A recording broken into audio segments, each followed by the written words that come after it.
अस्सलाम वालेकुम dear students. आज के इस वीडियो लेक्चर के अंदर हम लोग ये सीखेंगे कि एक्चुअल कॉस्ट से स्टैंडर्ड कॉस्ट को कैसे कैलकुलेट किया जाता है कॉस्ट अकाउंटिंग के अंदर। स्टैंडर्ड कॉस्टिंग में लास्ट वीडियो लेक्चर के अंदर हमने इसका अपोजिट सीखा था, यानी standard cost to actual cost approach थी। आज उल्टा है, एक्चुअल टू स्टैंडर्ड अप्रोच है। आपको याद होगा कि मैंने लास्ट वीडियो में जो एक कॉन्सेप्ट बताया था कॉस्ट को कैलकुलेट करने का, वो क्या था? उस कॉन्सेप्ट के मुताबिक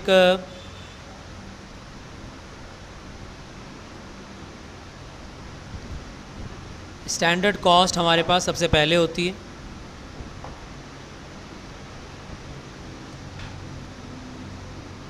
स्टैंडर्ड कॉस्ट सबसे पहले होती है जिसको हम सोचते हैं प्रोडक्शन करने से पहले, और अनफेवरेबल वेरिएंस वो होता है जो हमारी स्टैंडर्ड कॉस्ट को बढ़ा देता है, इसलिए इस फॉर्मूले में उसको ऐड कराया था।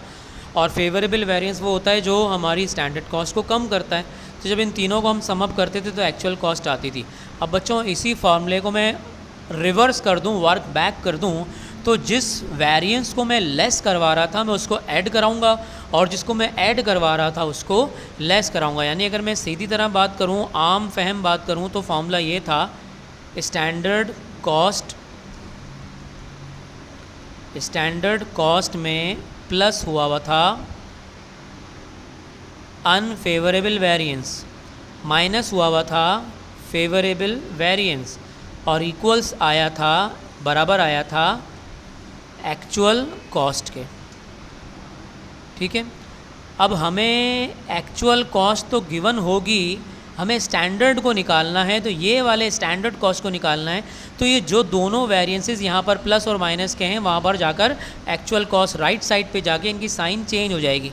यानी फॉर्मूला कुछ यूँ बनेगा कि standard cost equal to actual cost plus का अनफेवरेबल वेरिएंस, वहाँ जाके माइनस का हो जाएगा अनफेवरेबल वेरिएंस, और जो माइनस का था फेवरेबल वेरिएंस वो हो जाएगा प्लस का फेवरेबल वेरिएंस।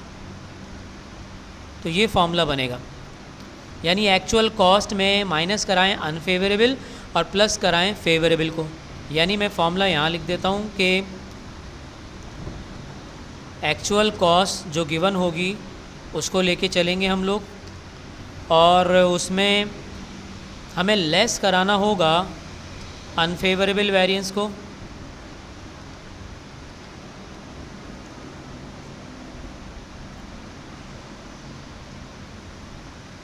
और ऐड कराना होगा फेवरेबल वेरिएंसेस को।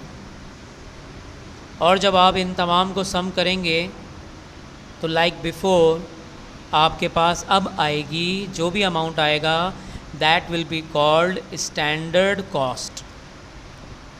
उसे हम स्टैंडर्ड कॉस्ट का नाम देंगे।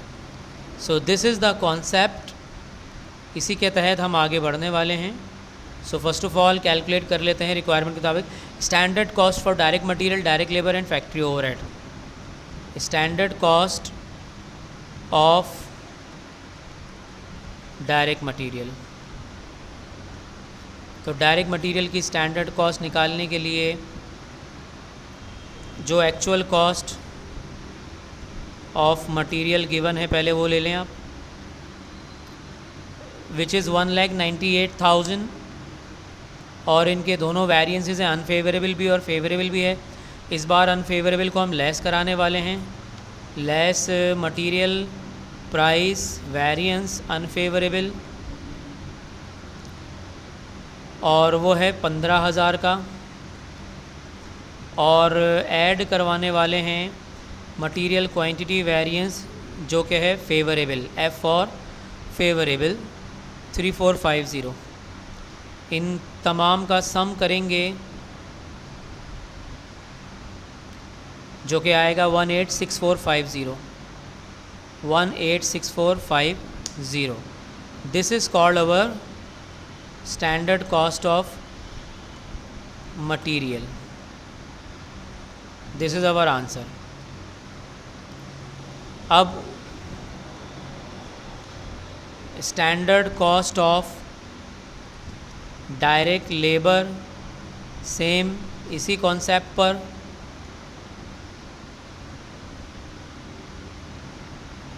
स्टैंडर्ड कॉस्ट निकालनी है, एक्चुअल कॉस्ट गिवन है, एक्चुअल कॉस्ट ऑफ लेबर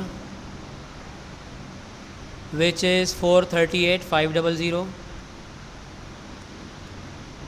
और इनके दोनों वेरिएंसेस अनफेवरेबल हैं, तो अनफेवरेबल को हमें लेस करना होगा, तो दोनों लेस होंगे। Less labour rate variance unfavourable, less labour efficiency variance unfavourable. तो अमाउंट इनके क्या हैं?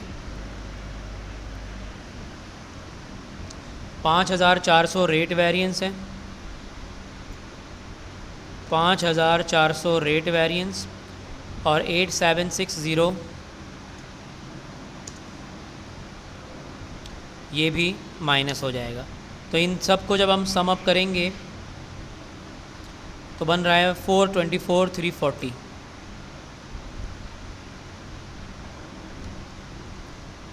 This is called our standard cost of labour. This is the answer. Now finally standard cost of factory overhead, factory overhead की भी निकाल लेते हैं। तो लेके चलेंगे actual cost of factory overhead which is 156,800। दोनों वेरिएंसेस फेवरेबल हैं, फेवरेबल को ऐड करवाना है। Controllable variance F for favourable, volume variance favourable 12,340 controllable और वॉल्यूम 14,530। सम अप करा लेते हैं इनको। 183670, 183670। This is called the standard cost of factory overhead and this is our answer।